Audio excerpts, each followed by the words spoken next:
Shivoham,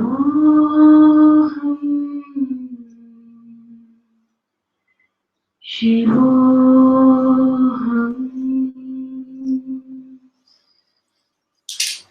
Shiva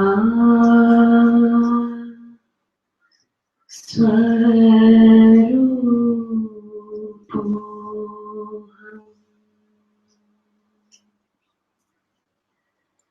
Shivoham,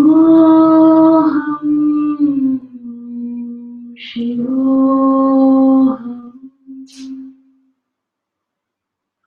Shiva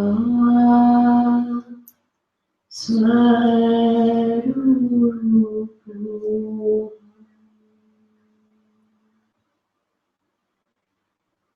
Nityoham, Shuddhoham,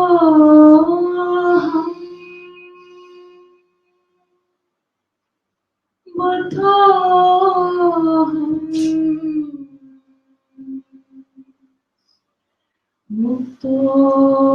Muktoham,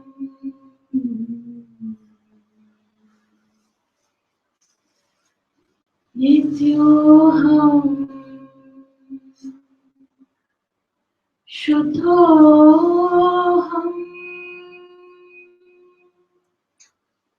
Buddhoham, Muktoham,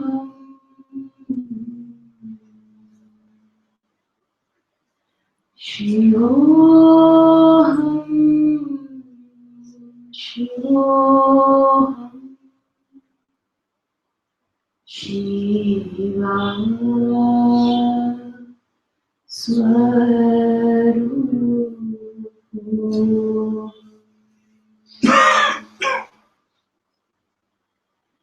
Advaitamananda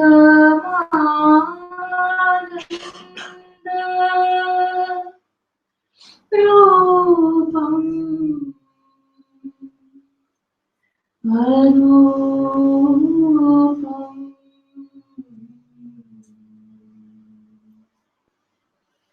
Advaitamananda Rupam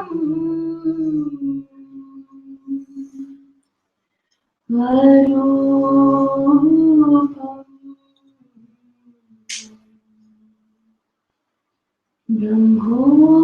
Brahmoham, Brahmoham, Brahma Swarupoham,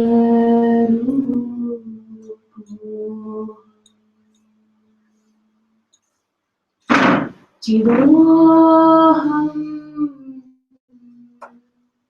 Chidoham,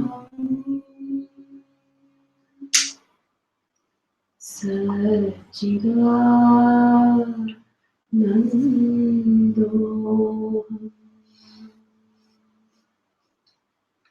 Shivoham, Shivoham, Shiva Swarupoham.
Namaste everyone. Very warm welcome to Satsang this afternoon. Sadhguru Shri Modi Ji ki Jai.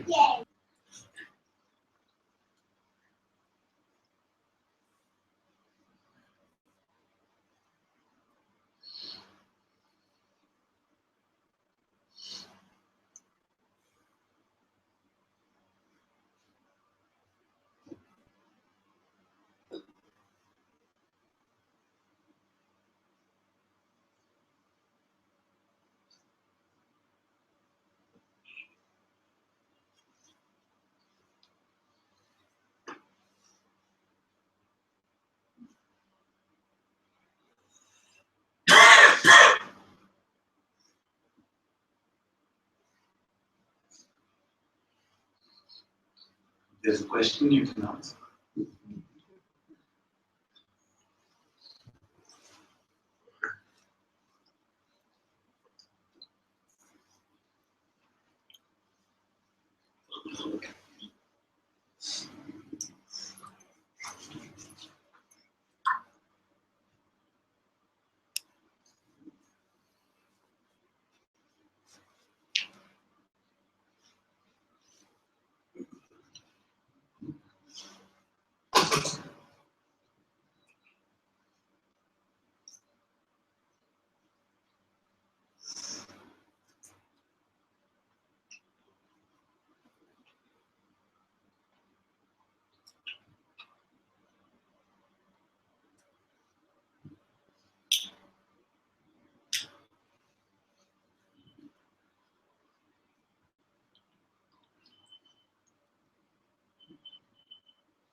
Something still trying to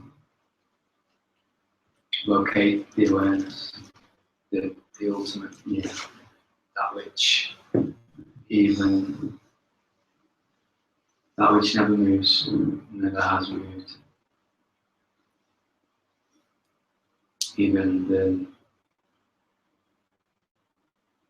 being, the existence isn't apart from it.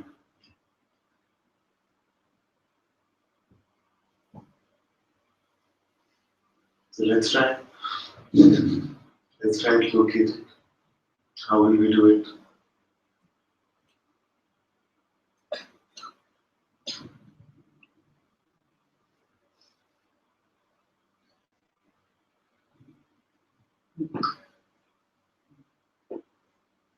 You can see that it is here, but it is not here spatially.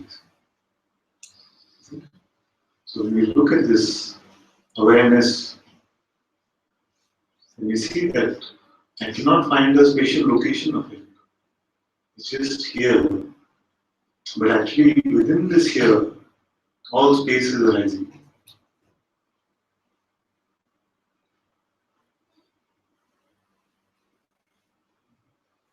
And this is not a bad contemplation actually. Because you can say, where am I? And we are referring to ourselves as this absolute awareness. We try to find here spatially. Is it like all other content which seems to be appearing in the space of my own being? Is this awareness also like that? No, and it's also so obvious that I'm already looking from there. Yeah. Yes. It's just that we're not used to looking at things non-phenomenally. Therefore, we have to use terms like here and there. Actually, this is prior to here and there. Yeah. Before the concept of here and there, before the sense of there-ness and here-ness, this is always present. Even before presence, So if all things are arising from this presence, all the forces, time and space, everything, we see that this, that I truly am, before I am, cannot be located in this way. Is there anything which is non-phenomenal in this appearance?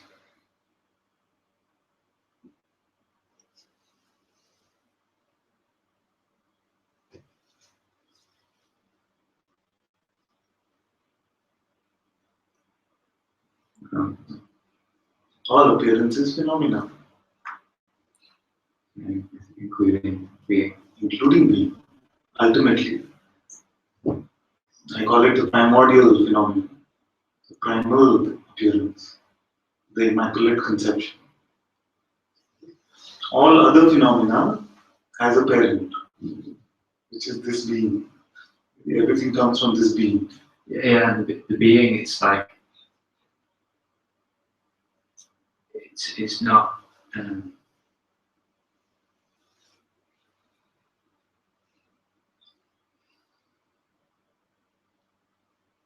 it's not phenomenal in an objective way, Yes. in that it's there, and it's so obvious it's there, but I can't quantify it in any way, and it is limitless, and I can't find any edge to it, and I can't find any properties, and I guess that's the thing that's, it's just a thought, I know, but it's there, and then maybe just expose it somehow, because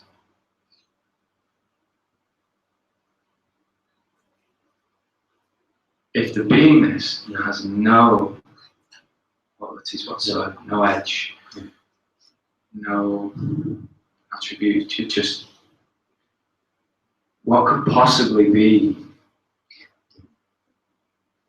watching that and able to look at that, to be able to look at something and say, yes, it has no edge.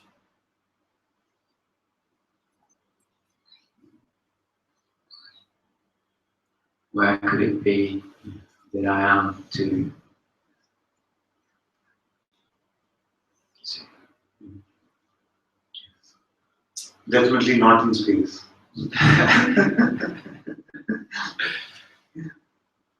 That which can perceive, that which can perceive that from which space is born, can definitely not be in space. Just like the witness of a dream is not within the dream is within it. So if this is a dream, you're trying to say, how do I find this awareness within this dream construct? It's not possible. Then waking up, you say, where was the dream? It was within me. So the dream is within being, but where dream comes from, it cannot be within being.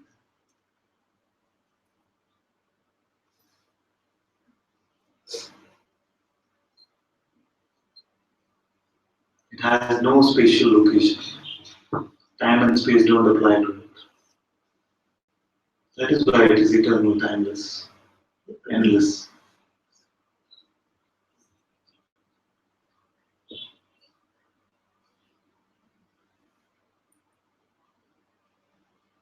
Everything else, all phenomena is time bound. So this tendency to watch for a movement, to say that's what it is, because even the beingness moves in its very, very, very unique way, in a subtle way. You know, it's the tendency to search for some kind of, But what would you say? yeah, and what, In the sense that what would have to move for you to say that's awareness?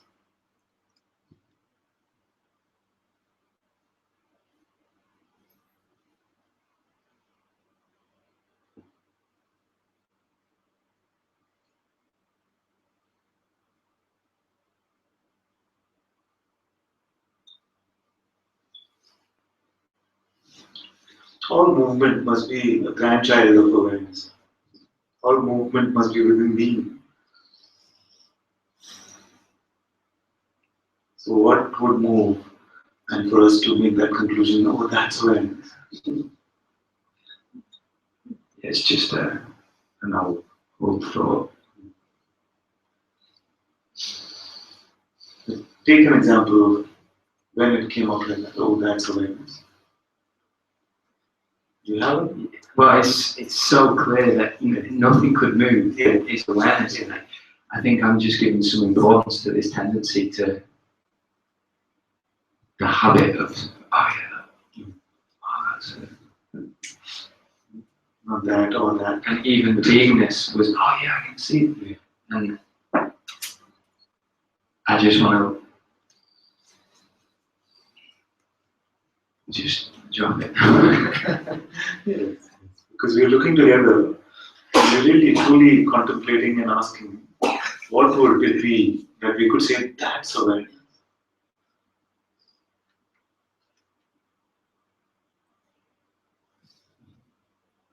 Sometimes I jokingly say that maybe to say I am that is not the most accurate.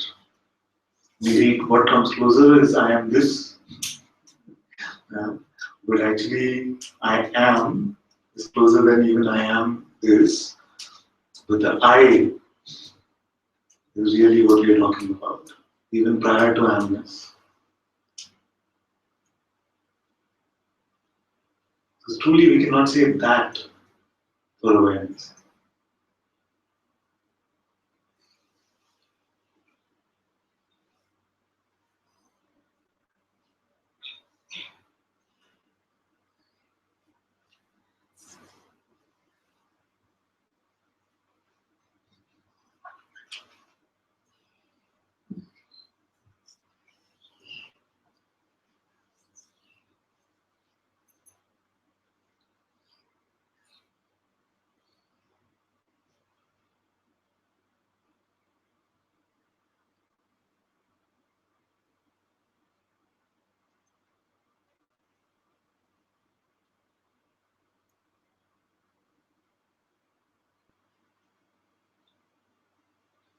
In fact, awareness is the only thing, if you can call it that is not a that. Everything else we can say that, or being, that presence, that appearance, that presence. But for awareness, what would we be pointing to?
I think this person doesn't feel like nobody yet, and I don't know where I'm not seeing clearly. So you say a person doesn't feel like nobody, then what does it feel like? Stuff, things, Stuff. Like what? feelings, thoughts. Yes, feelings are there. Right now some feeling is there. Okay, so let's bring our attention to this feeling. So there's a energetic sense of this feeling. That which watches this, where is that?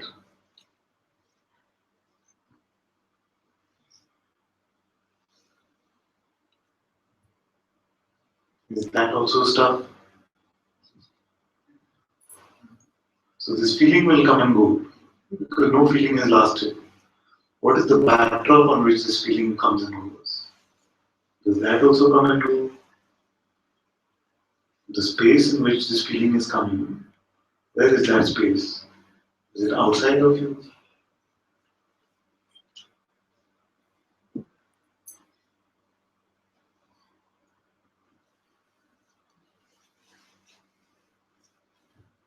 How much space in this space is this feeling taking? You can check. So the feeling is there, find out where it is appearing, and within this space, how much space is it taking?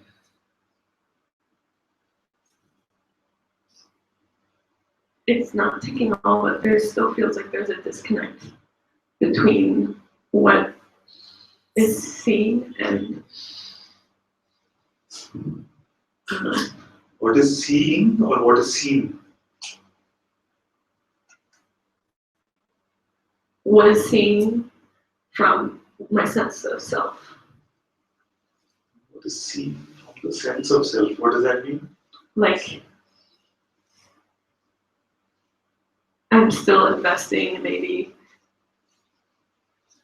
my sense of self feels invisible. Like, I haven't, it doesn't feel like I am what's seeing this, even though I know I have to be. Yes. Because you are seeing it. Nobody else is telling you that this is what you're seeing. It's your own direct experience. So there must be a seeing which is here. But what could be happening sometimes is that you could be confusing the phenomenal perceiving to refer to that awareness, which is the most primal seeing. You with me on this? We can go through it slowly if you like. So, what's perceived in this phenomenal world is these external objects and the internal objects, as I call them. Internal objects are what? Thoughts, memories, imagination, sensation, emotion, pain. You see, all these are also perceived, but only perceived in the presence of being. None of this is there, external or internal, in deep sleep. So when the light of being comes on, then all of this play of appearance starts on the same light of being. It is the screen as well as the light. And this more and more will become your direct experience. Now, there is a awareness of this entire play, the presence and absence of this light. You are aware of. And it is this being which is tasting all of this phenomenal content, external objects and internal objects. So this seeing, which you are referring to now, could be the phenomenal perceiving. But there is a knowing that this seeing is going on. Is it too confusing? So there is a knowing, there is an awareness that this seeing is going on. That awareness remains unchanged.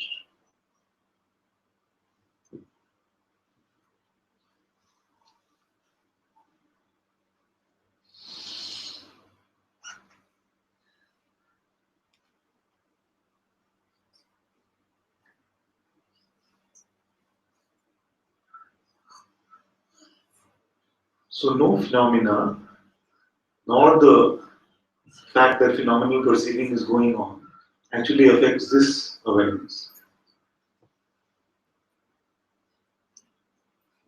So if the phenomena and the phenomenal perceiving of it doesn't affect awareness, does it really matter which thought or which emotion or sensation is coming?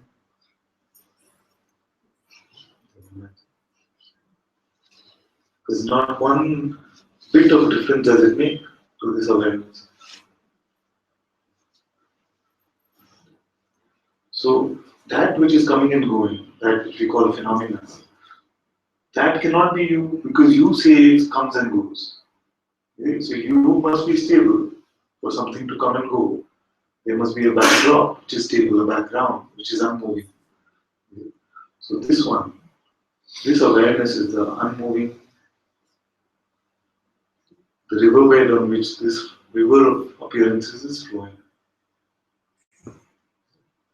Now, your being has one power which it created to make this game seem a little more juicy.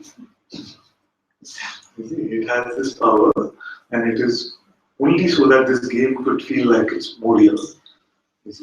And this is the power to pretend to be a person, or pretend to be able to look at a phenomena and say it is me or mine.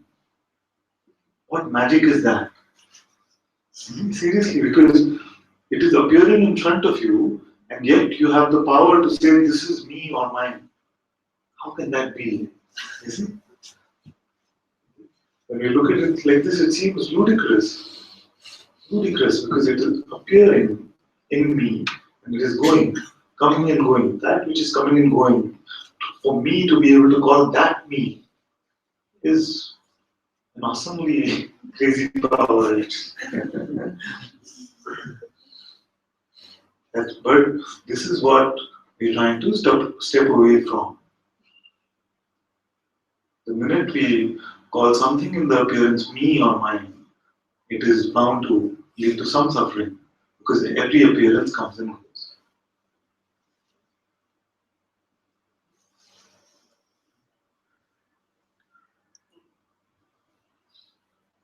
You are that unchanging one.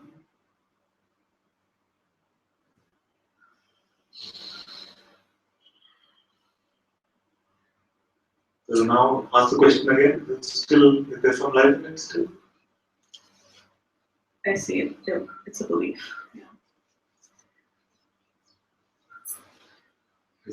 Only the false needs your belief. If it was true, why would we need to believe it? We must be able to see it. So it is that which is false, which needs to be constantly reinforced with this power of pretending. The truth doesn't need to be believed. That's why I say don't believe anything I'm saying. Just check for yourself. It's not going anywhere. It cannot change.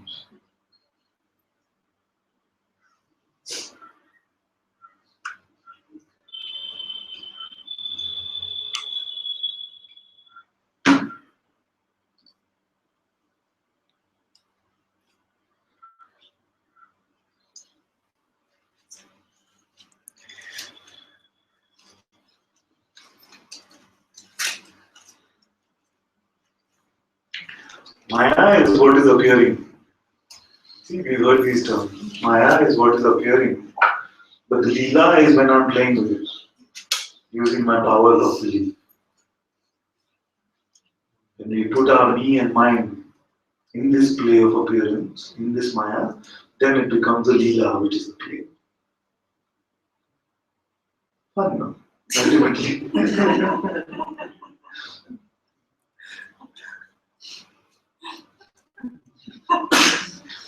Something is having fun through all of this.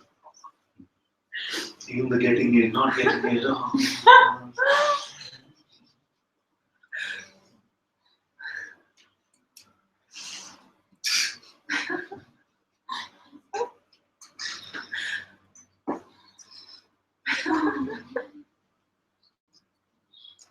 Why would it create something if it was not fun for it?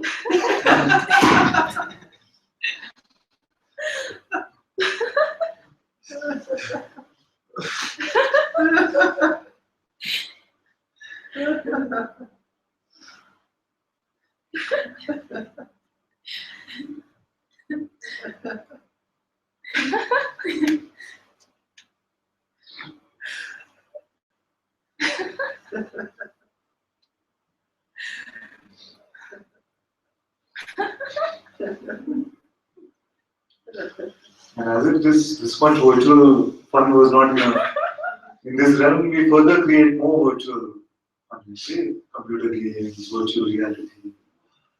And it's the same. You enter a game, and I use this example often. Tell me when you're tired of it. Stop saying it. You enter a game and you're this James Bond. Suppose James Bond had no mission, had no voice. It was not saying this is what you have to do next. You say no doership James Bond. Would that be fun? You're just watching him sit around.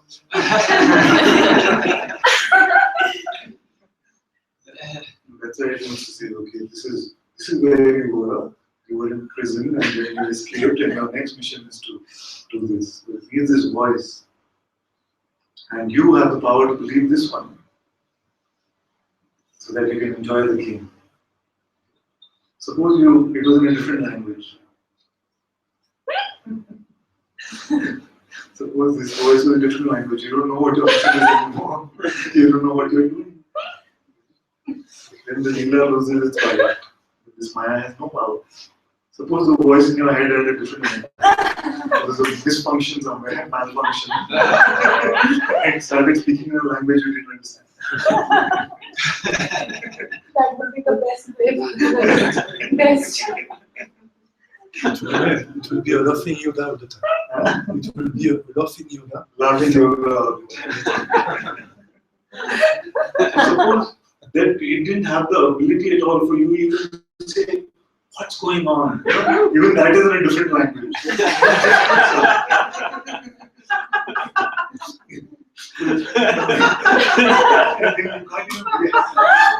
It's all in that language. You can't solve that.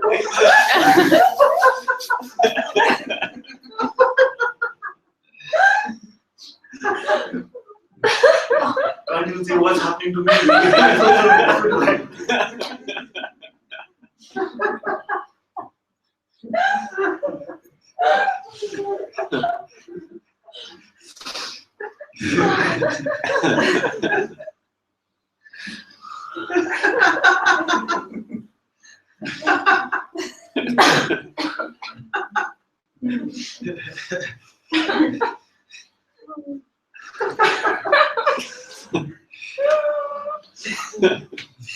Even if it talks in your language, you can pretend you don't understand. Yes, that's what we're trying to do.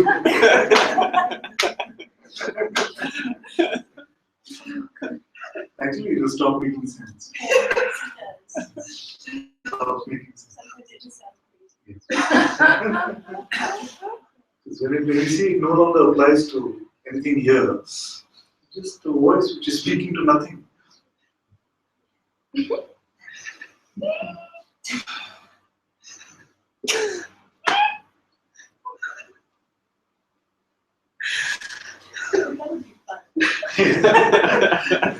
all woke up tomorrow morning and did some magic on you. Everybody's thinking you saw languages in your head. Russian you want? Something that doesn't exist on Google. So Russian language.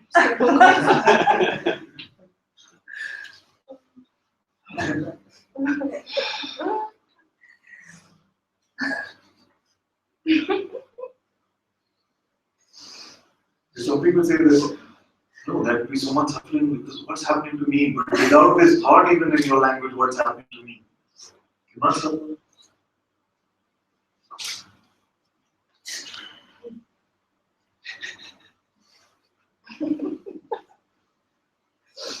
He's trying to think in some other language.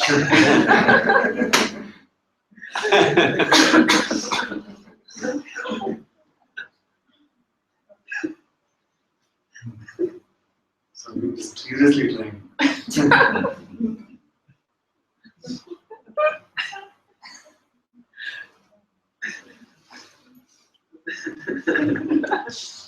Yeah, what's happened to me is like a wrong inquiry.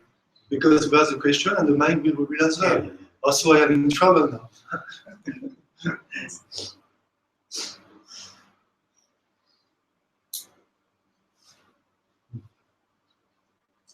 I often call this mind, the voice of the mind, the interpreter. So we should all get an interpreter like the one Obama had at Nelson Mandela's funeral.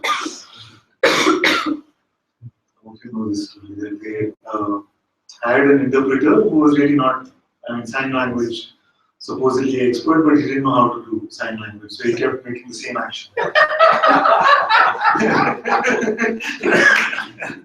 The one watching it who knew sign was saying, what is this? What is he doing? So suppose our mind became like that, just signing with something incomprehensible.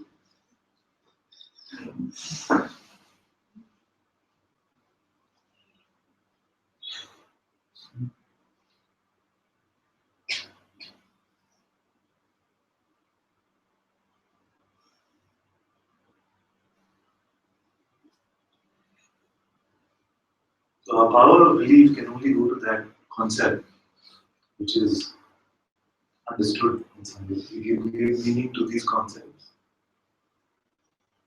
Only to thoughts we can give our meaning.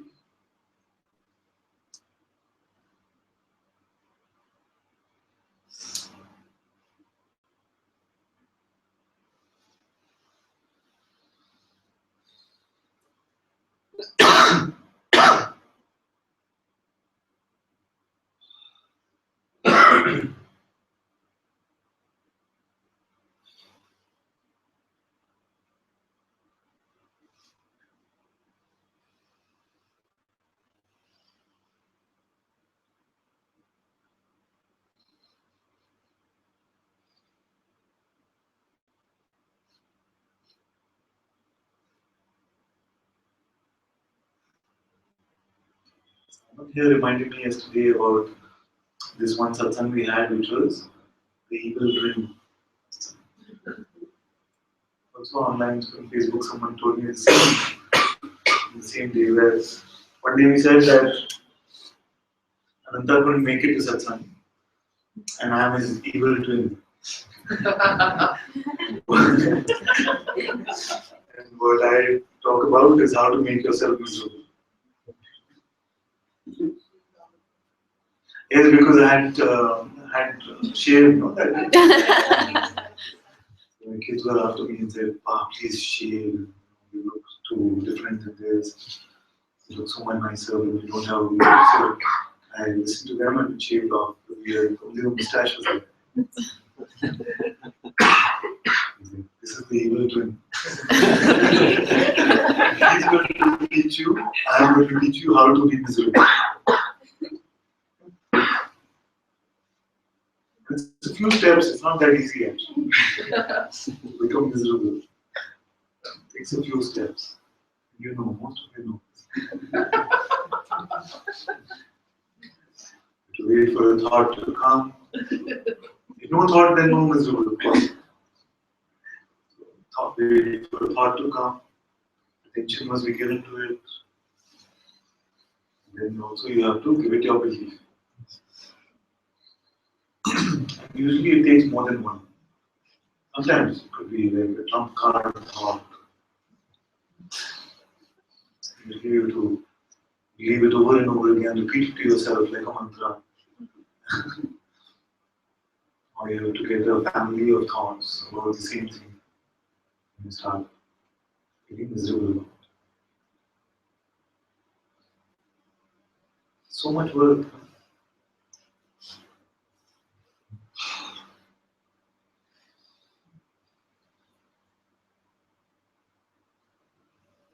Papaji used to say, happiness is your natural state.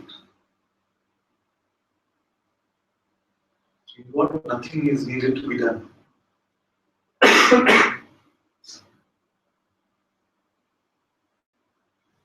you can do it. You can make yourself miserable.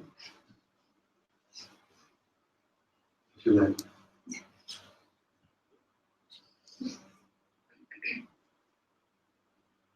Unlimited amount of misery is available to you through the functioning of this mind, through the belief in this mind. As much as you like.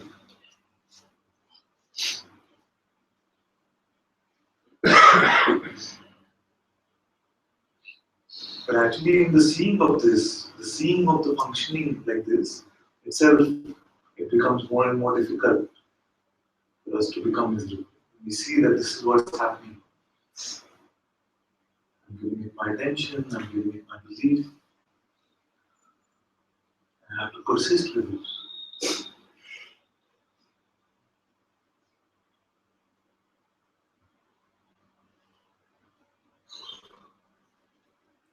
Some of us have become so habituated to this, to believing this, that it seems like hard work to let go of the belief. Sometimes I know this, you don't tell me as often as you would like, but when I say don't believe your next thought, you very quickly believe, but that's too tough. It's easy for him to say or something like that. Actually, the effort is in the belief, giving the belief, not in the dropping. The hard work, the tiredness is in the picking up of these concepts. But because it's an addiction, it seems like the withdrawal is too much effort. For a smoker, it seems to have become more natural to just smoke like this. They say, no, to not smoke, keep my hand down is more effort. It seems like that because the habit is, the impulse is to go towards smoking. But once you're done with the habit, once you've looked at it, once you're done with the rehab, which is Satsang, then you find that so much more tiring, so much more work to smoke than to drop.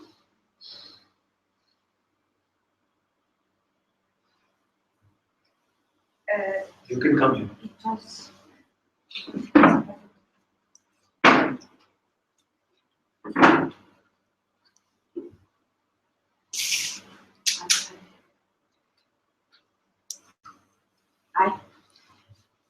So many things are coming.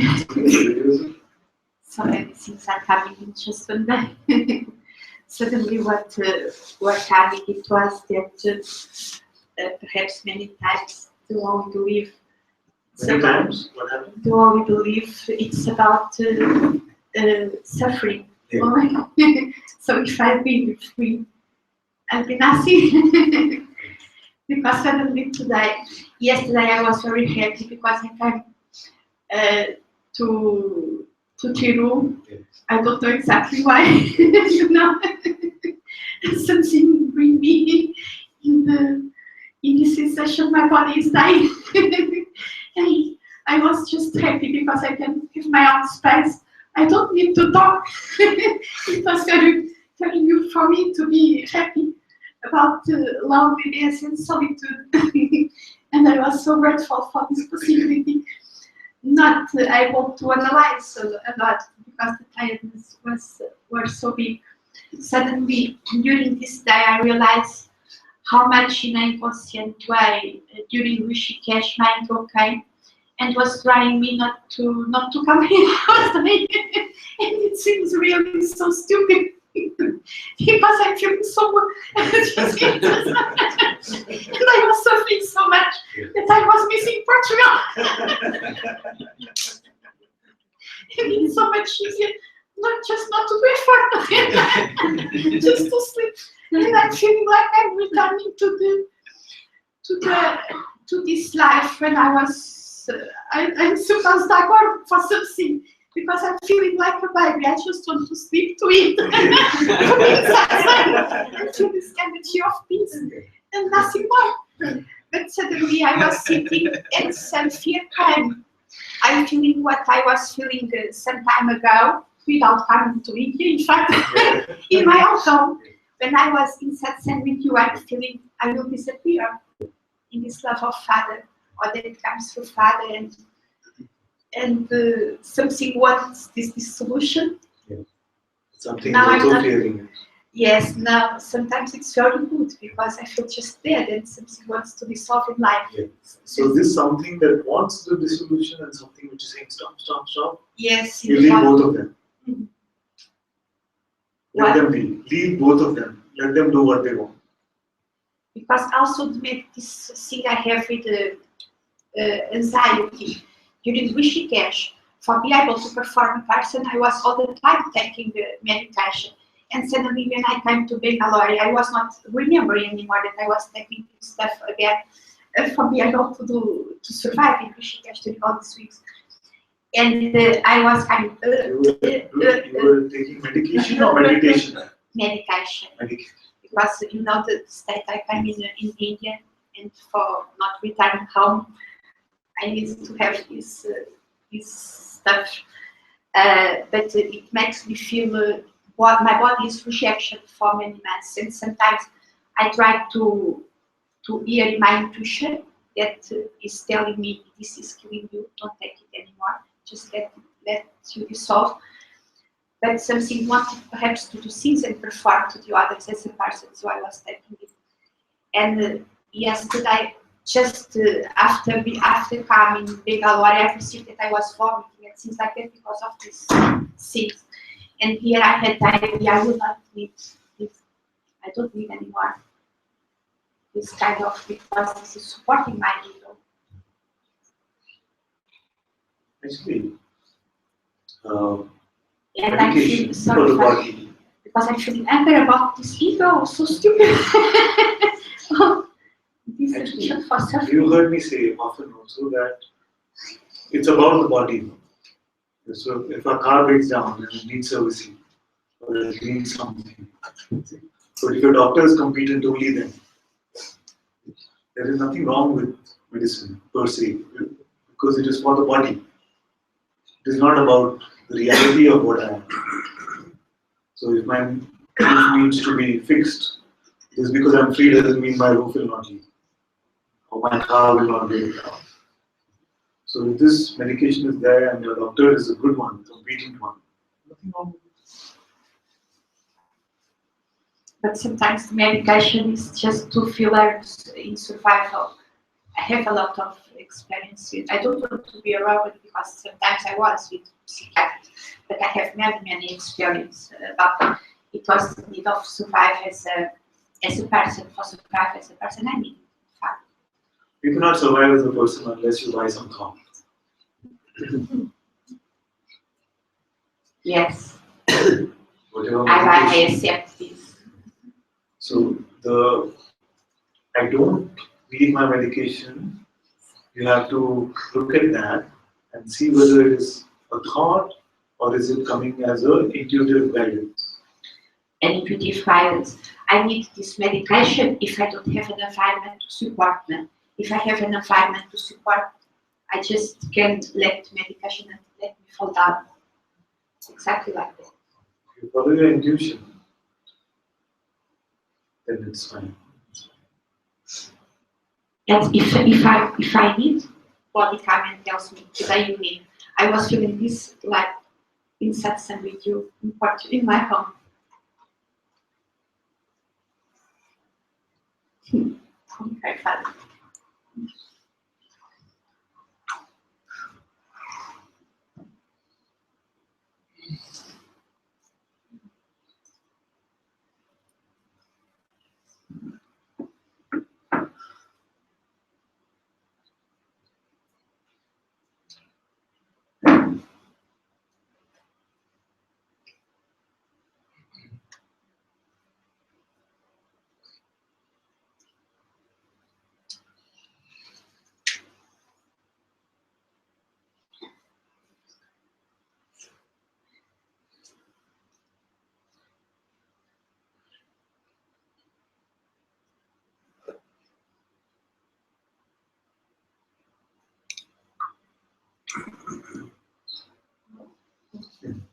working?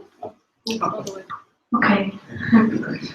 So, you were just talking about how when we believe our thoughts, it's like an addiction. And what I've been finding is that recently listening or speaking with Sangha members actually aggravates this addiction. Yes. Because, yeah, like I was telling you yesterday how I realized like the simplicity of just, but sometimes it's actually just, like there's really just a lot of serenity and very quiet mind. And then right when I came to Satsang, I started hearing all these people speak about their problems and all of this seeking and this, and like my mind became agitated by this. And also, before I came here, I was speaking with a Sangha member about Mantasahaja and like whether you should come back and for your spiritual progress and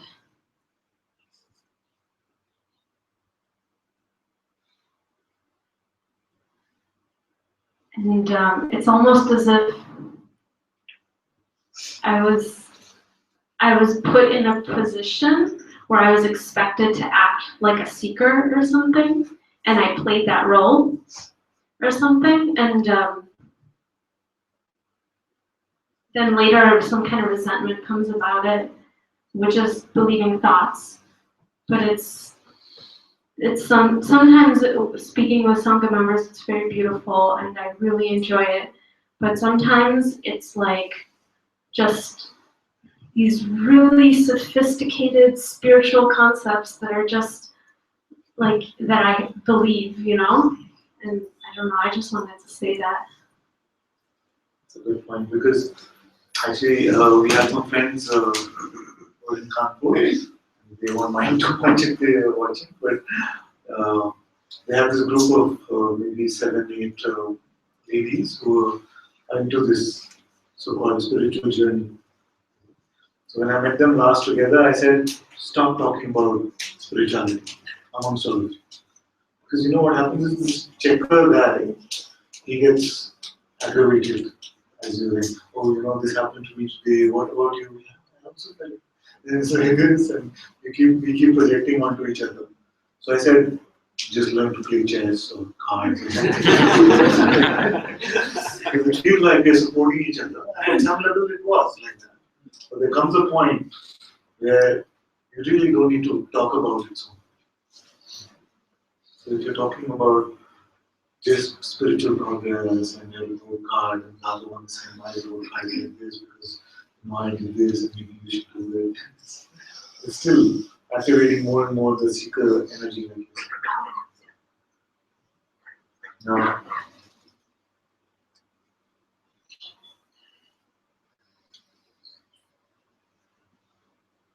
for me, Sahaja or any ashram only actually means to be in the physical presence of the master.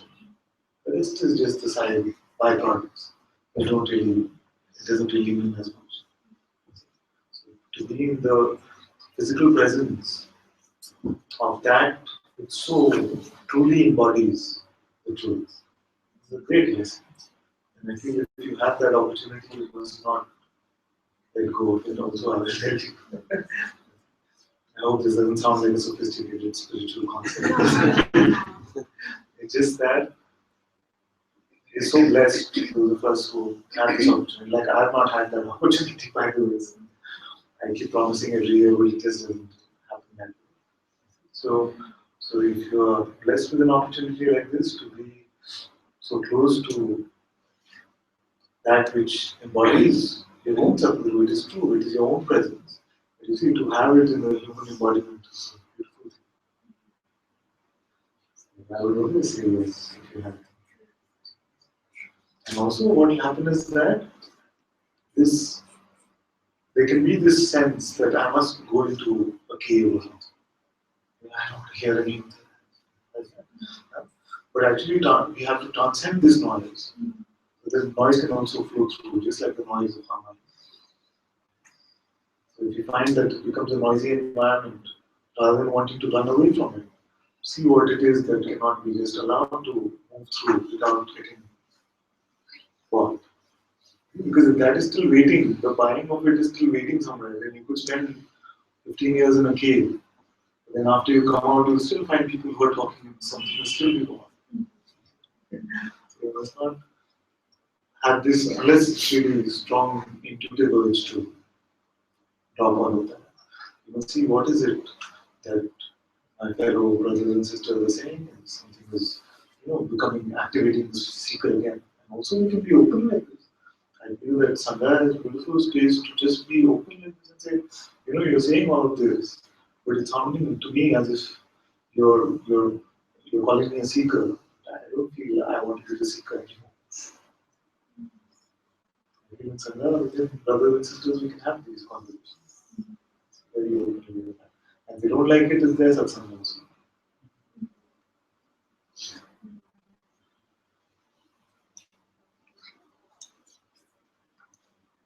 Yes, so if like irritation comes or something, I should just let it just be there. Irritation usually is a grade B type emotion. You heard me say grade A, grade. Irritation means that something happened. At that moment, we weren't open with our own reaction. So something is festering in silence.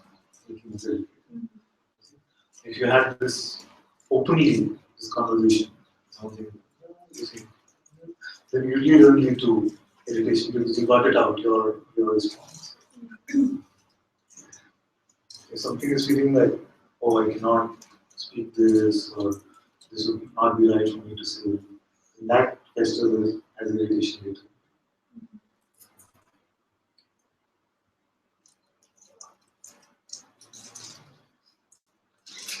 Thank you.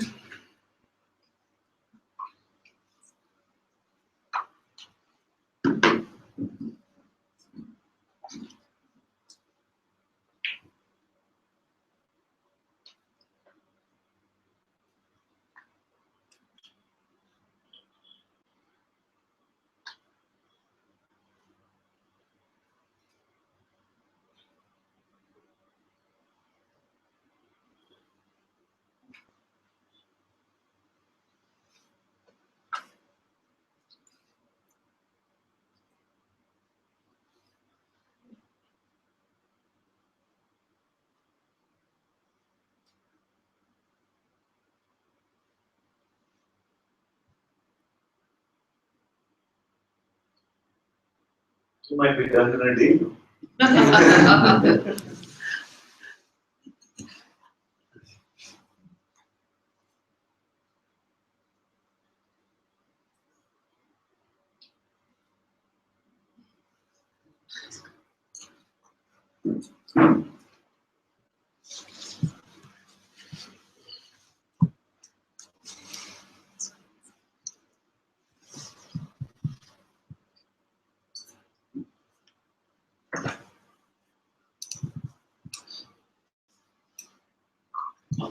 Up is on. Hello? So just wanted to ask you about this concept of good and bad, right? So there's neutrality. I see that in nature. Nature doesn't choose. Sun doesn't choose. Yeah. Water doesn't choose. Yeah. Yet we live in a world of duality, where we're parents, we have to teach our children ethics, good, bad. Every minute, apparently there seems to be a choice between love and hate, between doing the so-called right thing, doing small things in life, helping your neighbors, serving your loved ones. So what is that? There seems to be some kind of line beyond which it seems to be a choice at some level. You say, I'm not the doer, then one can get away doing nothing, everything and nothing also. There's some level of dharma. As a mother, you can say, I'm doing nothing, so I don't give a damn. Or my neighbor is in pain. I don't give a damn because I'm not the doer. That's her pain. So where does this level of ethics come in? All the good, bad, and all the things that we've been taught. Maybe it's a programming, but isn't there some line there? So, okay, you are the doer. You are the doer. And who are you?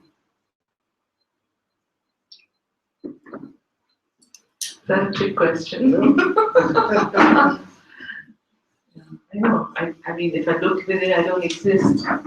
But apparently, at a certain level, I do. In the sense that I have an identity. When I walk out, somebody asks me my name. I do say my name, right? So, this I, which has the identity, is which one? It's a pseudo identity. I get it. Yes. Yes, but this I that has the pseudo identity is which one? The ego, right? The ego that's Identity is the ego, but Yeah. who has the ego? the absolute, the immovable, whatever we want to call it. The wordless, the formless. Yeah.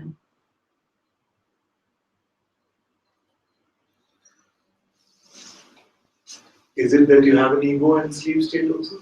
No. But in sleep state, there's also like the commentary of there's good and bad.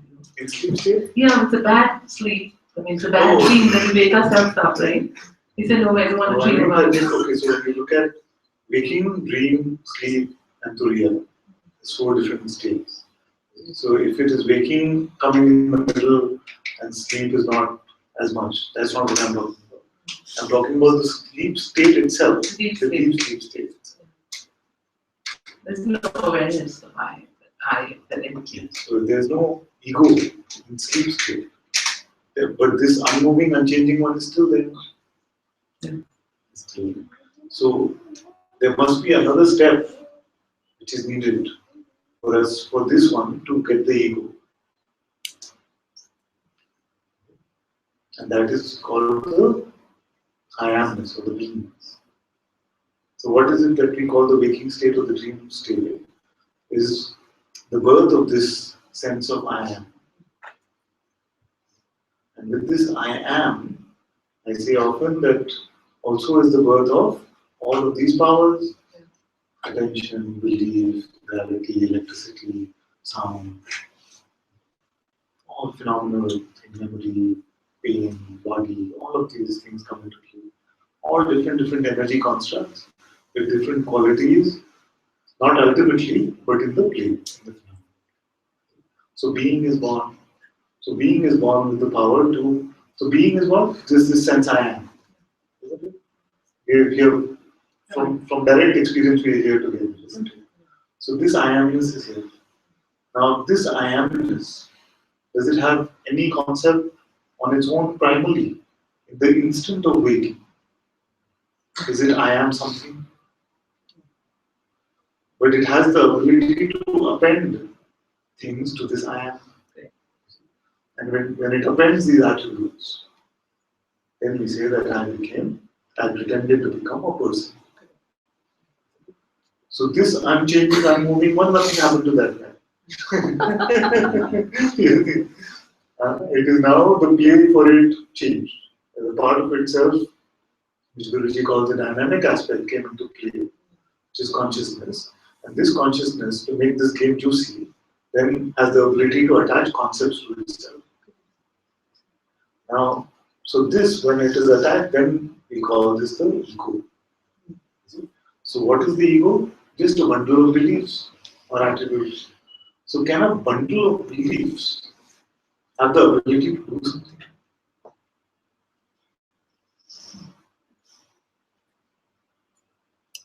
No, of course not. Yeah. Not It's just energy. Cannot have. Not even energy, actually. Not even, yeah. Just a set of ideas Yeah. which are constantly changing. What we believe about ourselves is also constantly changing. 5 years ago, if I said, Kavita, what kind of person are you? You would say, I'm like this, I'm like this, I'm like this. I'm sure in 5 years something changed. Yeah. So it's not steady. It's just a basket of ideas. Now this basket of ideas, how can I do something? That's why the most important question to ask when you talk about doership is whose? And so far what we've discussed is what you're directly experiencing. You've seen this for yourself. And yet the mind is able to sell you the story that this bundle of ideas, this set of beliefs, which is non-existent even phenomenally, it can do something in the phenomenal realm. Okay. It's like saying, I often say in Satsang that, I say, imagine that there is a person who's sitting at the banks of the Ganga, and then ask that person to get you a glass of water. Can you do it? Because it doesn't exist in this realm. So this one, who must do it this way or that way. Who is this one?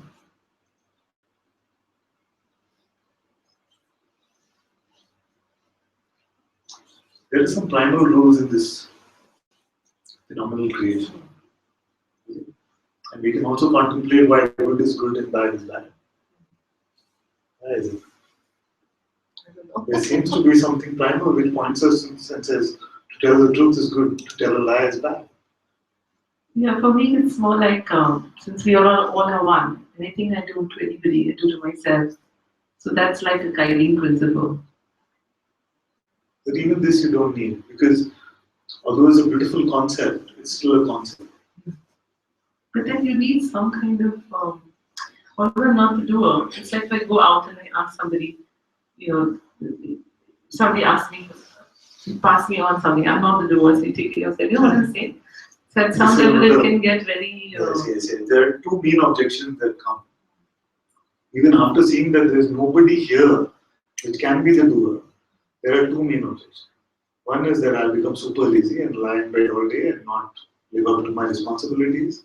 And the second is that I'll become an axe murderer or something. I'm not the doer. Isn't it? These are the two main ones. You see? But the trouble with this is that in spite of you checking and seeing there's nobody here, there is no I like this as an individual entity, then who will become lazy and who will become axe murderer? So something still must be saying somewhere that, yeah, all this is fine. But what about real life, day-to-day stuff? Something is still selling you a story of your individual existence, and something is buying that. So how do I teach my kids? Is it God's question? Because my daughter asked me that. She says, I've seen all realized beings are lazy. They don't do anything. She's 16 and she's 10 talents. It's like, no, you're like killing my ambition. You're telling me to just, But I can tell you, and also, she should come down, yeah. So I want to tell her, maybe she can see the recording, that what is the greatest thing you can do in this realm? What is the greatest thing you can do? Is it that making enough money or getting to a certain position or something like this? Is that the greatest? Is that freedom from suffering? Because we do all of it to be happy, presumably. But is there happiness to be found in that? So whether or not they're lazy, they're definitely happy. So they have got to this point where all other tactics have not worked. Now, what is the greatest service that one can do? Is it giving money to others? Is it building houses for them or food? It's not, because it's not necessary that giving that money, sometimes life becomes better if you give money to people. But to show them what they are and rid them of their suffering, I feel is the greatest thing one can do. And the best example of this is my master. I've seen him tirelessly, 1 a.m., 2 a.m. If someone comes with a satsang question, he's all ready. This is not laziness. I feel this is the best seva, best service one can do in this world. It's to show us the mirror of what we are. So I feel that, yes, it can be like that somebody can see me and I've been lazy before any spirituality also came. It's not not so much ambition, and what's going to happen in work, and what's going to happen in the future, what's my 5-year plan, 10-year plan, I wouldn't be able to tell you. So if that is lazy, then maybe. But I see that here also through Guruji's grace, what flows is that something comes with openness. So this self-discovery is always ready. Doesn't matter what time of day or night. This kind of lazy I like it. In fact, she says often, I wish she hadn't told me all this. Because now, that she was giving her exams for ICSE, she kept saying, I don't see the purpose of studying. I may be good at it, but I don't see the point. So all I want to do is come to Arunachala for 1 month. That's what she was saying. But the teachers thought she was going crazy, so they called me into the school. She's going to do something. She'll convert the whole class, and they'll all stop studying. The thing is, it kind of, like you said, what's your role model, or what do you want to be, what do you want to really do, or not, the doer, yeah. It's somehow the language, the way we think, the words that we speak. The moment we say it, we've created that world already. In a sense, but if you truly see that I am not this identity, I'm not this ego, I'm not a person, then really it will not find a way to stick on.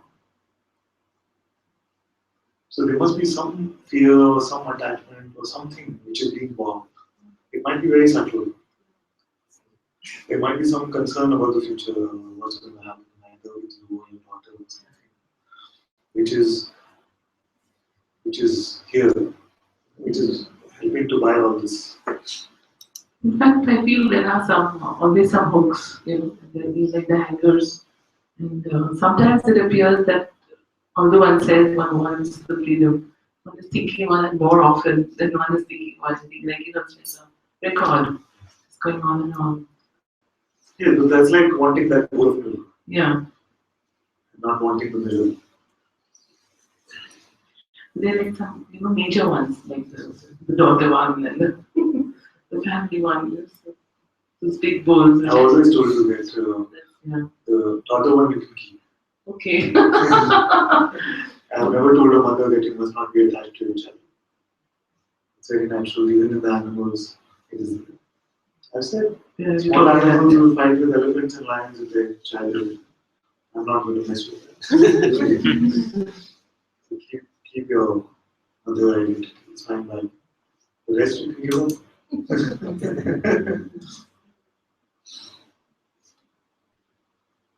It's not needed to give up this most natural identity.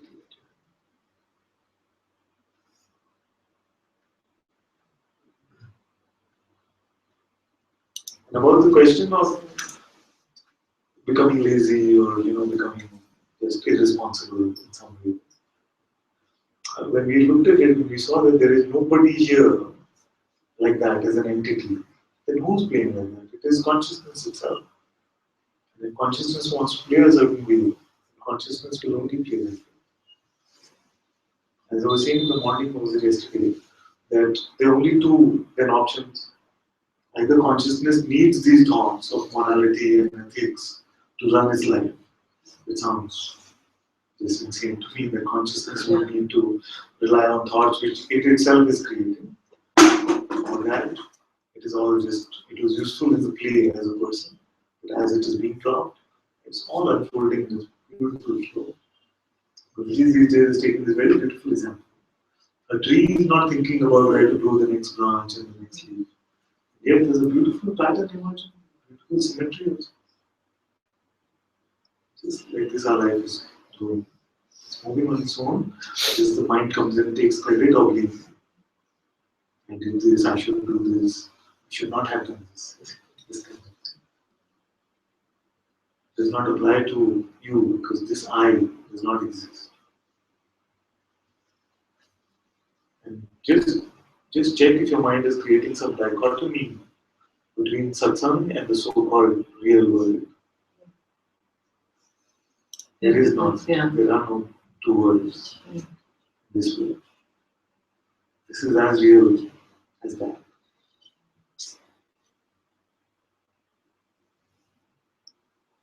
ultimately unreal, but as real as that.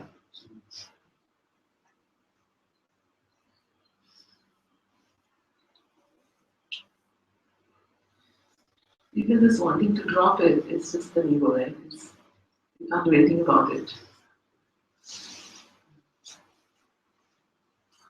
I guess it will just drop when it has to. Yes. If it has to. But sometimes what happens is that if it is like that, wanting to drop it, and we say, okay, the mind comes and says, but this is also like a desire or something, it's egoist. But sometimes these ones, you must let go of last. The thorn to remove the other thorns, yeah. You have to leave that, at least. That one desire. If all other ones are gone, then this one also can go. Like someone was telling me, I've heard this a few times actually, that I feel like, I want to be in your physical presence and it's becoming an attachment. And this is trouble because this is also really good. I said, if all the others are gone, because the mind very quickly wants to resist satsang in this way. If all the others are gone, yes, then drop this one also. But actually, the truth is that because nothing from here will ever reciprocate in the personal attachment sort of way, that even this gets burnt in the fire of satsang. You see, the nature of the mind is like that. I say, okay, let's do the inquiry together. But you just said, I'm not the doer, so who should do the inquiry? Like that. It's very conveniently uses spirituality. And that's the thing of not being the doer. You keep thinking, I'm not the doer, so why do this? It's like a kind of You don't have to think about not being the doer. experience it. If it is just a concept, that, okay, I'm not the doer, therefore I don't need to do this. It is still the mind.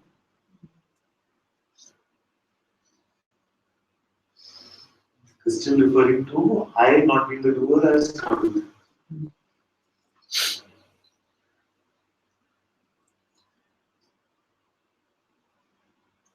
Even this thought you cannot buy. Even the highest spiritual concept, when it's just mental, you cannot buy. It must turn into your direct living experience. Just by looking at how things are flowing, you must be able to say, there is no doer here. There is no person here. There is no concept, no idea of doer, because who would be? You see, all there is here is consciousness. Therefore, consciousness itself must be the doer and the experiencer.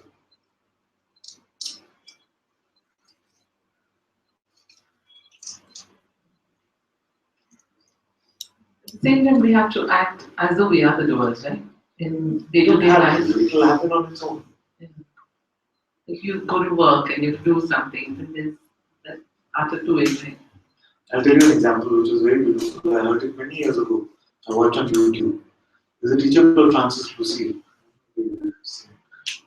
So Francis had this very nice example. He said that you go to an amusement park, you get onto a ride, and the point of the ride is to, when it says left, left, left, you turn left. Yeah, Yeah, I told you. that's But for the rest, maybe I'll repeat.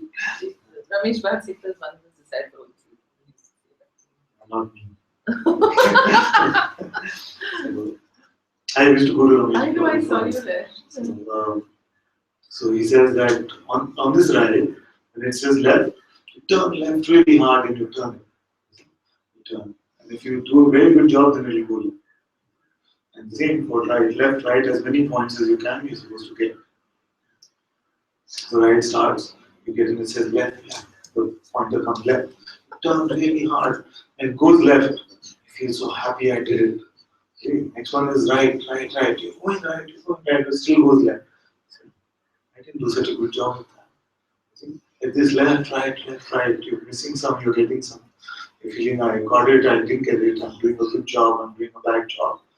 At the end of the ride, they tell you that the entire ride is predetermined. The left and right is exactly how it is supposed to be. It only goes in that one way. They have this power to say, that I did this, I didn't do this, I should have done this. Still, this is life. Everything is flowing. Consciousness is projecting this movie. You first say that I am this character, this is me, and then say this is what this me should do or should not do. If there is no me, then how can a me be a doer?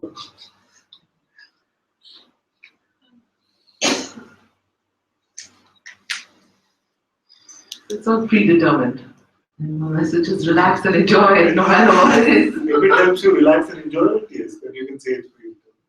But you can say it's all consciousness. It's better. Does consciousness have a master plan on which it's functioning? You could say that. Is it creating everything completely fresh? You could say that. Some say everything has already happened. You could say that. You say none of this has ever really happened. You could say that also. When you come to these places, then it's very difficult to put words to these things.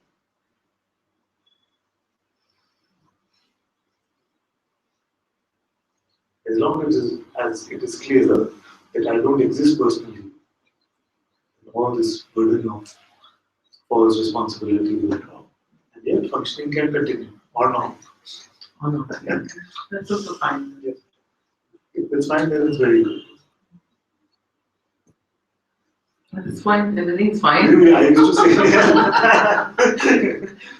say that everything will continue just fine. Then I started getting complaints. You said this, but within 3 weeks of coming to Satsang, I quit my job. I have no money. I said, everything is fine or not? That's fine. Because it becomes an expectation like that. And this is very popular in India especially. I surrender to you, but please make sure that I get that contract. I surrender to you, but please make sure this. So it's not surrender at all. It's deal making. That's what prayer is about, isn't it? At one thing. It starts off like that, but it's better than nothing. Because at least we start by saying, you are the doer, I am the experiencer. At least it's half surrender. And as we keep going with this, if there's integrity, you say, you are the doer and you are the experiencer. And then you say, there is no you and I, there is only one. Ramesh Vansikal's last final prayer. Which is? So he's got a thing which he says, Father, I don't remember the exact words, but Father, let this be my final prayer that I don't have to ask you anything ever. There's no more, nothing that I want out of you ever. And that's it. I have it in my phone. But to that degree, which he said, very powerful. You don't have to ask or you don't have to desire anything ever.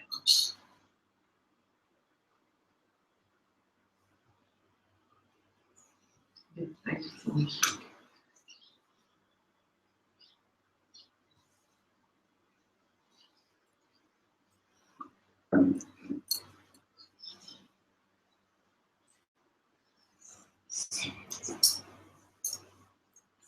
Time is 4:25.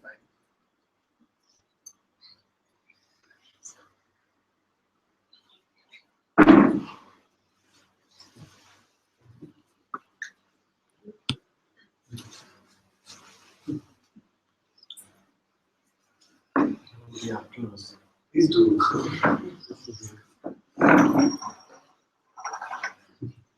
Can we wait for maybe a few minutes? Silence.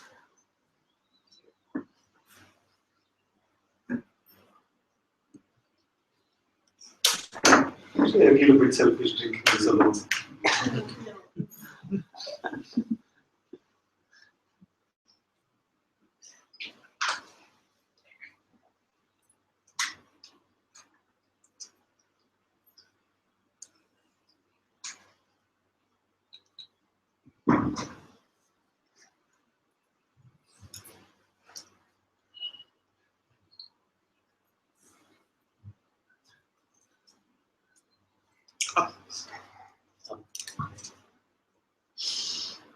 Hello. I don't have one any question. Nobody is sleeping. Oh, I saw, I noticed also. That's okay, your body not with well. Yeah.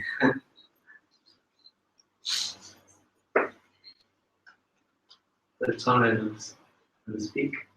Yeah.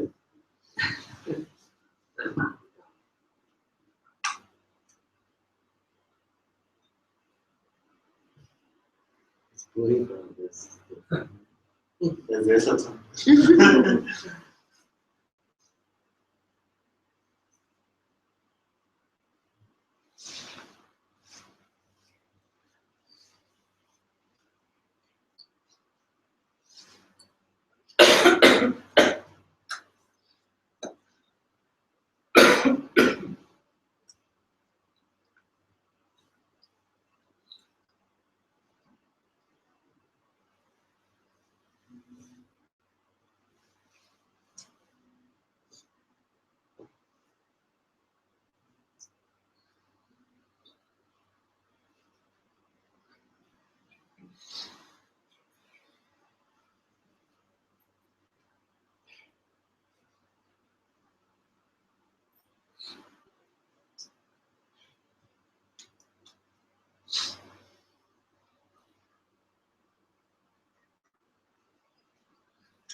Yes, you must.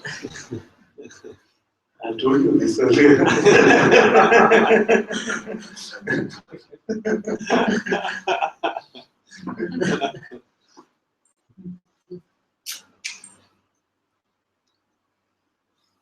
There can be no trouble in this. It's so pure. Everything is here.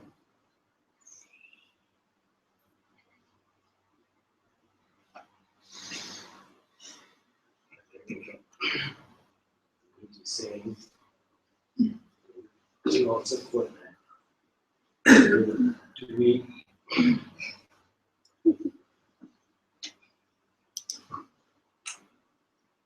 Which also often says, you need to go to him to be at the feet of the master is to be on top of the world. It's really on top of the world. Yeah. Really on top of the world.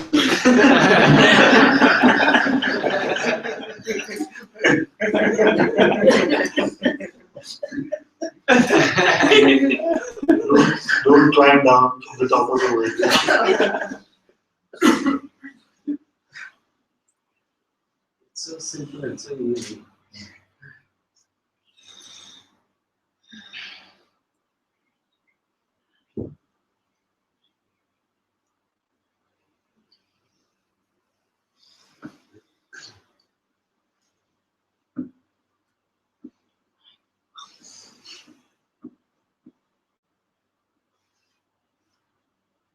Thank you so much. So, you chopped everything.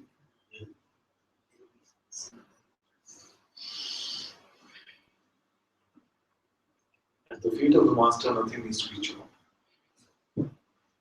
Yeah. It's, If you start climbing down, then this seeming chop, what seemed like a chop, actually is a ladder which I'm sending to you to climb back up. It seemed like a chop. Oh, master chopped me to the back. it's easy. It's the easiest thing. What is in there? Honest. Honest is. What's it? What is Honest, yeah.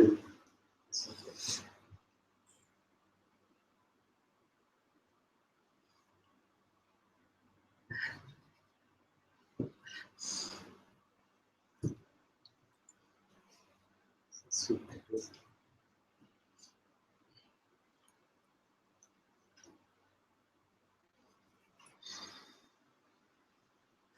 That could be it, but You must.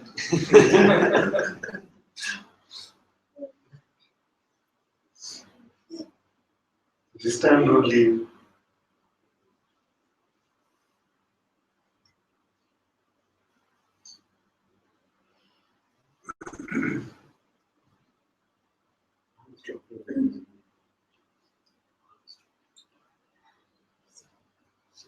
so it's If you keep your eyes on the master, then nothing will trouble you.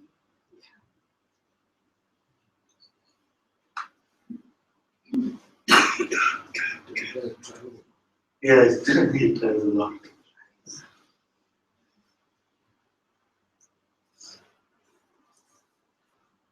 It's his job to try.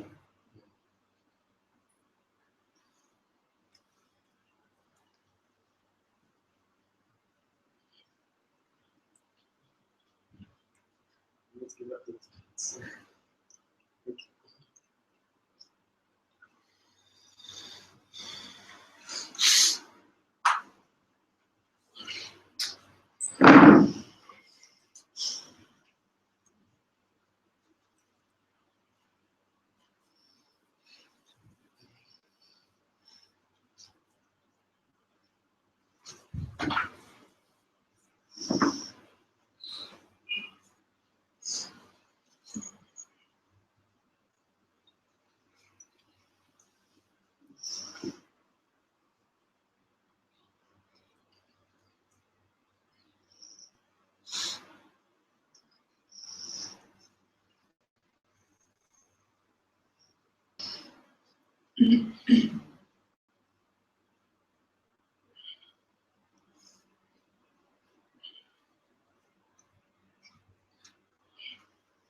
First came to Satsang, 2009, my children were also very small.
Thank you. You're welcome.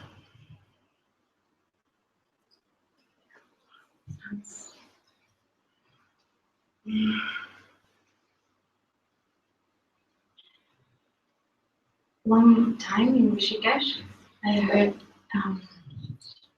you saying that, and also Guruji,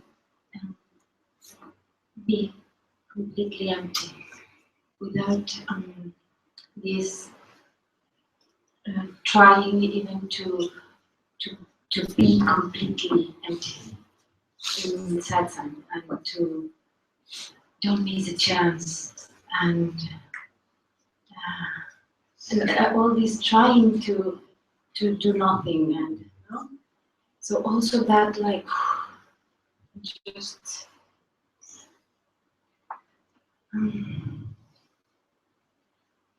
and there's still seeds of person. And There's a sense of person. I cannot say me as person anymore. Okay. But I see some seeds, or some arrogance, or this sense of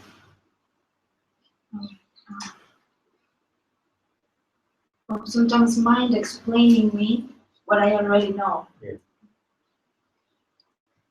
So that mind is speaking only to these remnants that are because it's been heard yet. So I just want to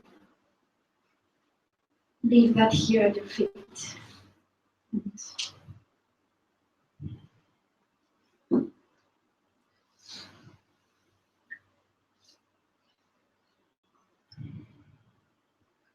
And please ask you.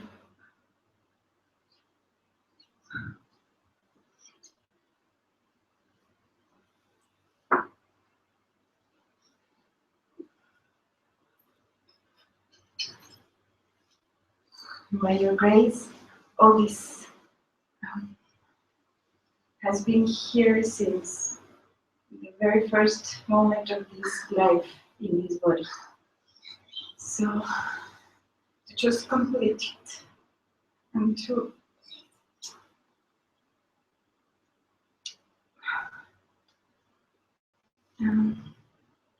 without you I'm nothing. And just to keep it like that. And please destroy all evil tendencies and habits and reflex and beliefs. Please crush them.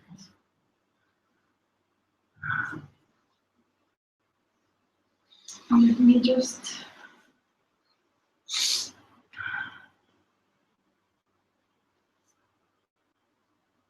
remain in you as you.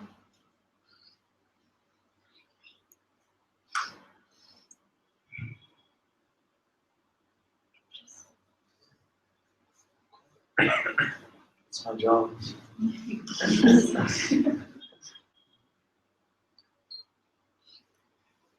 So now, you say that let me remain as you. Let only you remain. So only I remain now. Only I remain now. Then whose problem is it? All these tendencies and all these things which come and go.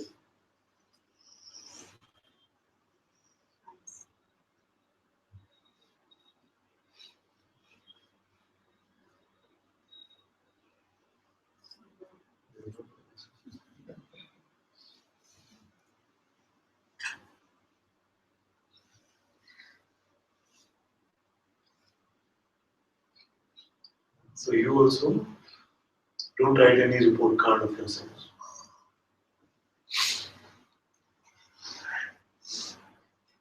No taking temperature.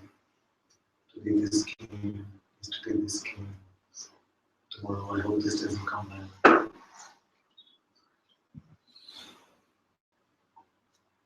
only I am there. And it's all my problem.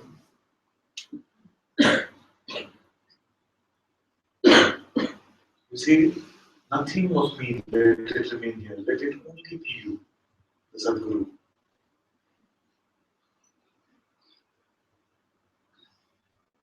So anything that is arising then, Sadguru has to deal with.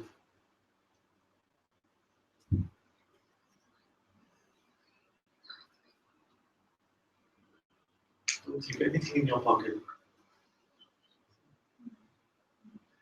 Because many times we can make a prayer and we say, you, it's all you, it's all you. But just make sure it goes this way. Make sure you turn right at the next signal. Turn left.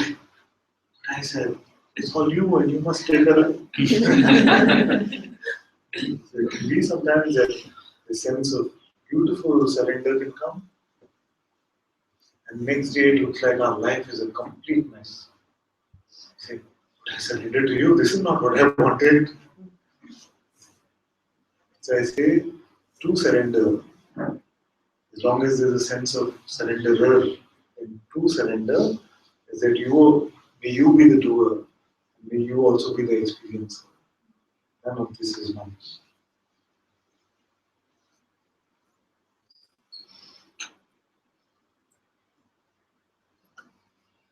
No story is mine, no outcome is mine, no bondage is mine, no freedom is mine.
Just coming to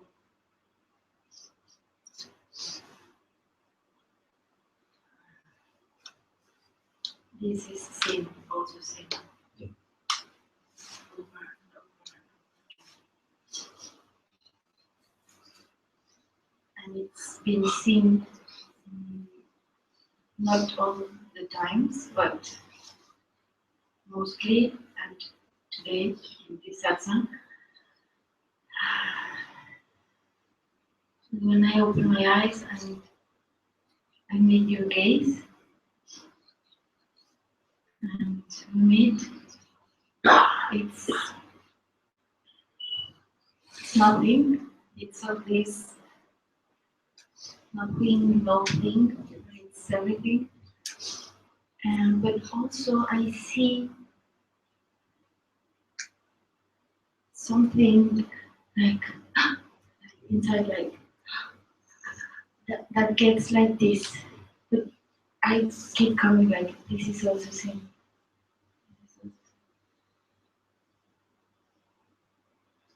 Yes.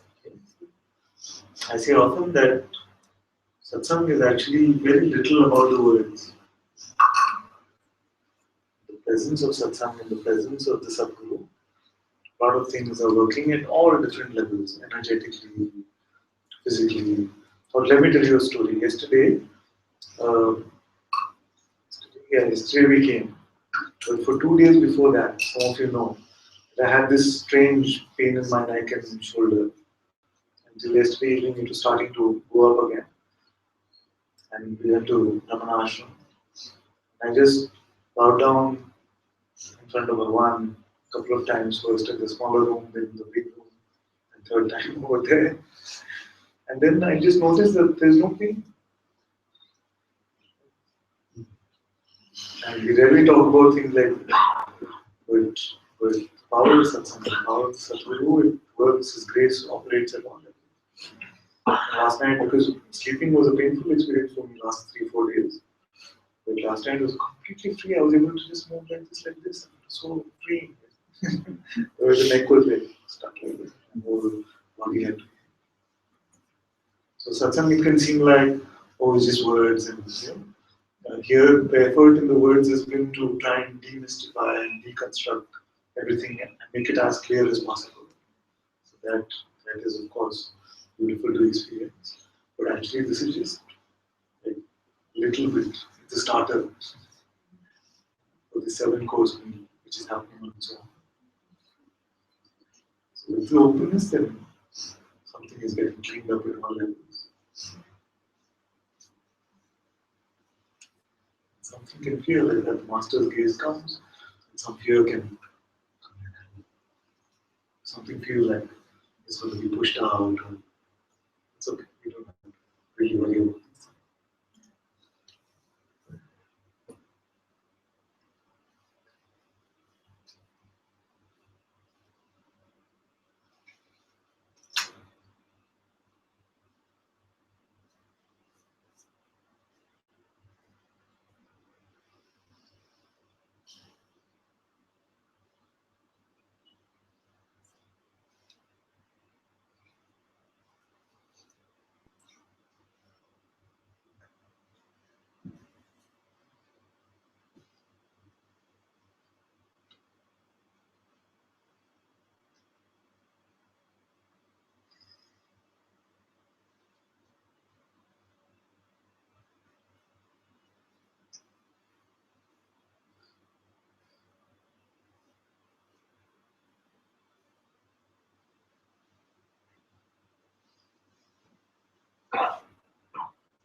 This is more like a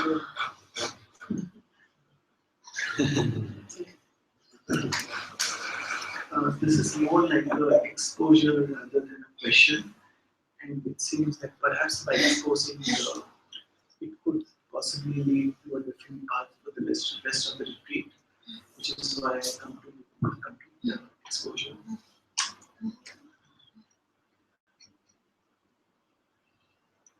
As you probably know or can sense, there is a little bit of a skepticism that I see around me, and I think it's not necessarily a bad thing because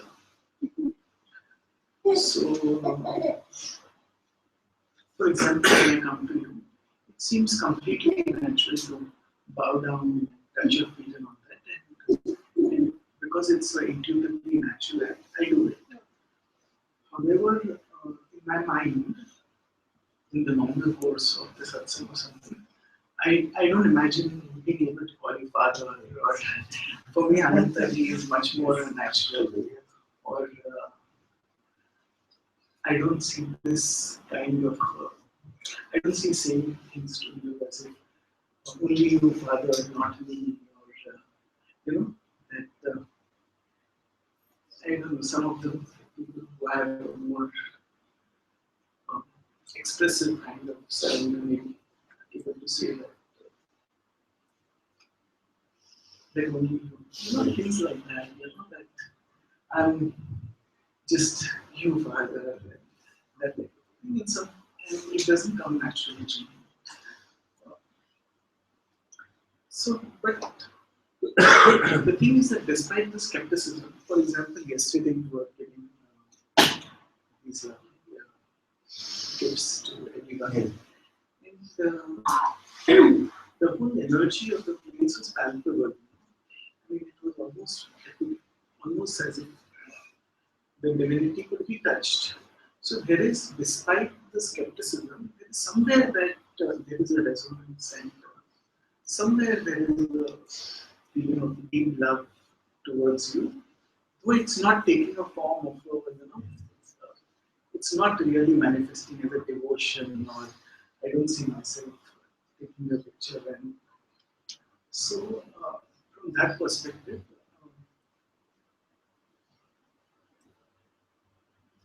I would ask you to probably guide me in a way that how can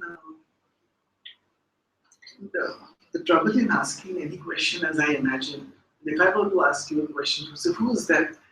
So it kind of, it's very, very tricky, Like if I If you don't come to Tiru and say, who am I? Then I don't feel actually. Sometimes, actually, also, one time someone told me like this, they were very upset with me.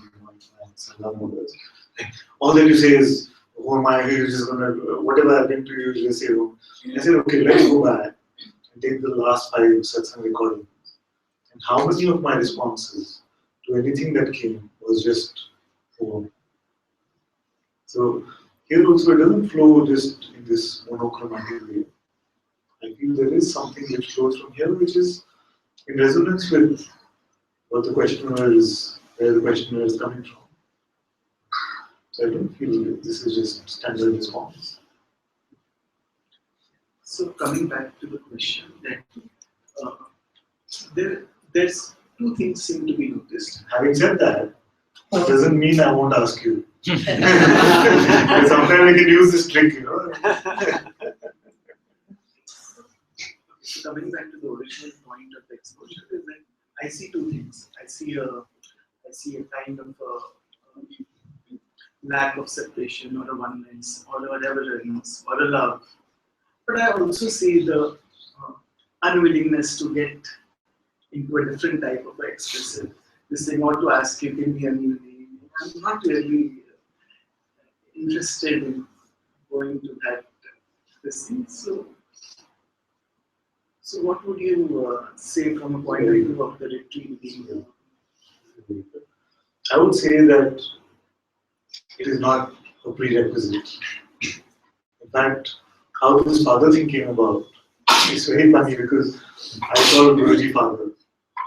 So people who were coming in Satsang with me just took on that father thing. And the first time I also heard it, still, this 41. So this father thing was not actually even here to hear initially. But then something got comfortable with this, and I realized that I do feel like those in the Sangha are my children in some way. And so it's beautiful in that way, but it's not a prerequisite at all. You can call me Ananta, you can say, hey dude, what's up? As long as there's a bit of Papa. Yeah, Papa. Yeah, I'll talk about this story there also. So, as long as there's a bit of open and a little bit of respect, that much is okay. And enough actually to be in Satsang and to be in the retreat. Doesn't have to be in this, and you don't have to become overwhelmed by it also. Also, I must warn you that many times I've heard this before. See, this everybody's too mushy in this sometimes, too much like lovey-dovey and things like that. Why can't they just get a grip? You made them now, they're the mushiest of the lot. So we can make no tangible conclusions about what will flow from here. When I met Guruji first time, I'd been to other masters before and I said, I'm done with the gurus. I don't want any more gurus. I enjoy what he shares, so I'll just see him from that view, but something good I'm learning from there. But I will not call him guru. And I met him, it all melted. It all melted. I met Guruji and it all melted, all these ideas. Very naturally it came to me to say that he's my father. But if it doesn't have to come later, I'm not missing anything. But don't make any conclusion that this will never be this way.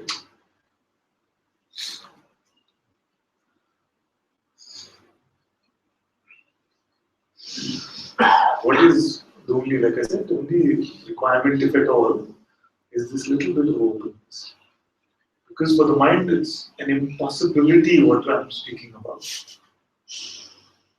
So if that little bit of openness is there, that my mind could be wrong. What I believed for so long could be wrong. This could be true, and I'm open enough to check to where he's pointing. That much is, I'm more than happy with it. I'm actually not so concerned with the outward expression. In fact, I've also said many times that you say anything about me, just say I'm fake, say whatever you like. The only thing which still bothers me is somebody is disrespectful about my name. So I'm very easy to get wrong with that. I have no self-recognition.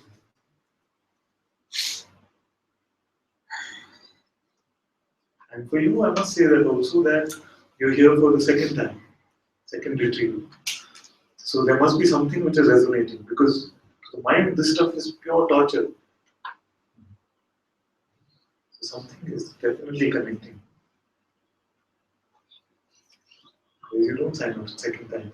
First time you could be like fooled by the marketing.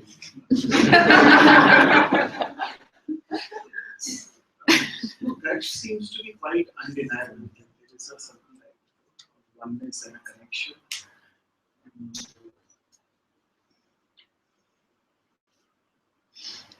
In fact, I must also confess that I like more to just be here, more than really even what is being discussed or is spoken. Kind of inquiry. Sometimes engaging, sometimes it's not that engaging. But being here is just being around. Sunrise also very lovely. Just the whole just being here is a very there is a This is good enough, because you say sometimes inquiry. The inquiry actually is needed just a few times with some openness. It doesn't have to become a constant, oh my, oh my. But don't let your mind say, okay, I'm just here to just soak in this energy field. It is there, but also a little bit of this. You're saying check now. You're saying look now. And I'm not giving you any heavy duty work actually. So it's pure simplicity in this. So don't let your mind also make this conclusion that I'm just here to be here, because I see like this, that when I'm sharing a story or something like this, everybody is very engaged. And I start really inquiring into what we're here for, then something starts to switch off. I see some heads start falling. So the story is everything else is just to bring us to this point where we look at what we are.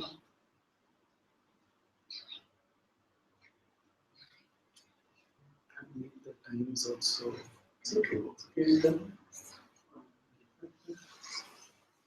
much gratitude and much appreciation.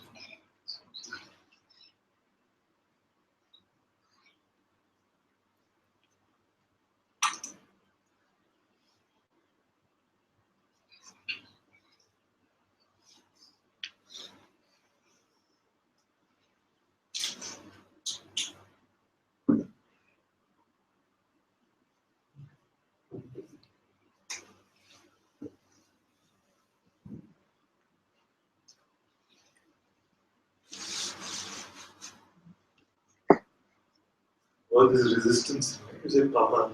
So I've been doing a lot of spiritual shopping in my life, and usually ended up with disillusionment and anger and resentment to the gurus that I went to.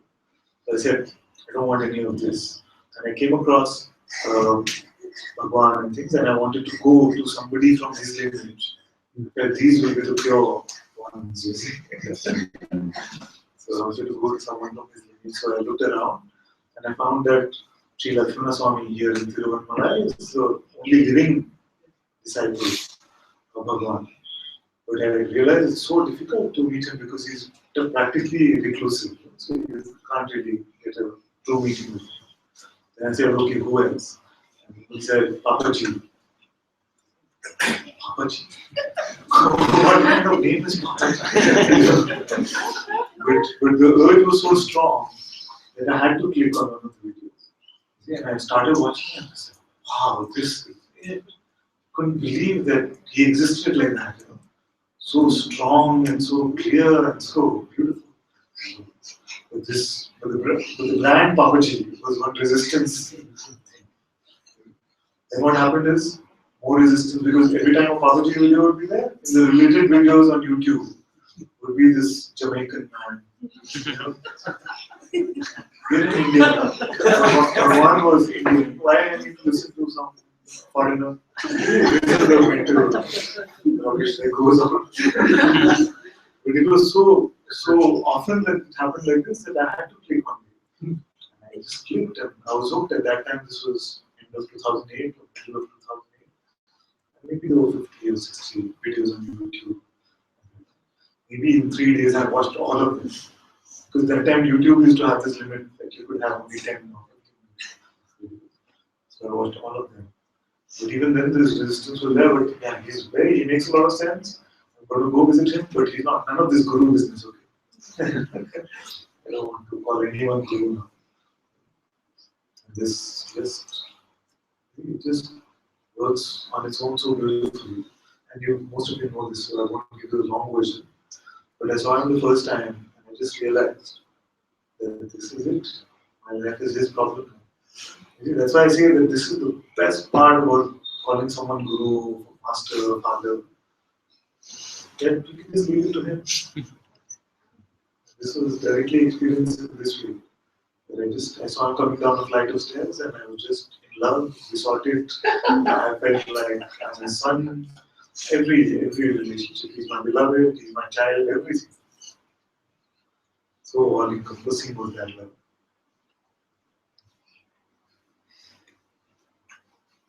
So these kind of resistances come, but life always moves in the way it is meant. I also know that it's not easy for many of you to be in satsang with me, to be in retreat with me. Because the mind can always compare and say, you know, what's our Guruji and all these kind of things. It's like you're in the same bus together, and then suddenly one stands up and says, I'll drive. I really want to be in this bus now. It's very, very natural for all this stuff. But I trust this, what comes from here. And I experience his presence when these words arise. So I have no doubt into what is flowing from him. You can also spot that, that's why you're here.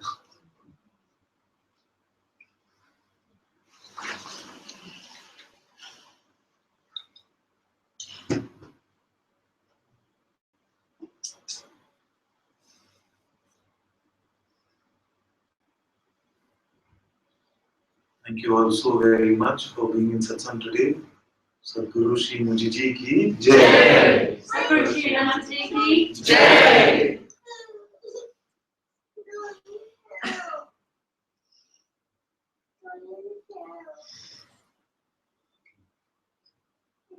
Very good actually. My kids used to be terrible. We used to have to take them out within half an hour of it. We used to get all these dirty looks from everyone in the hall. But Jay was the most beautiful. But Jay was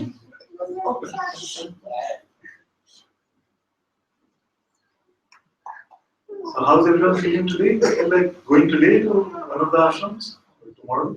Today? How many go today? You go to Yogi Ram's. What time are we at right now? 5, 7, 8. 5, 7. So let's say 5:45? Yeah? 5:45 is good? We meet at the lobby at 5:45 and we won't wait too long, we just start. Thank you all. Bye.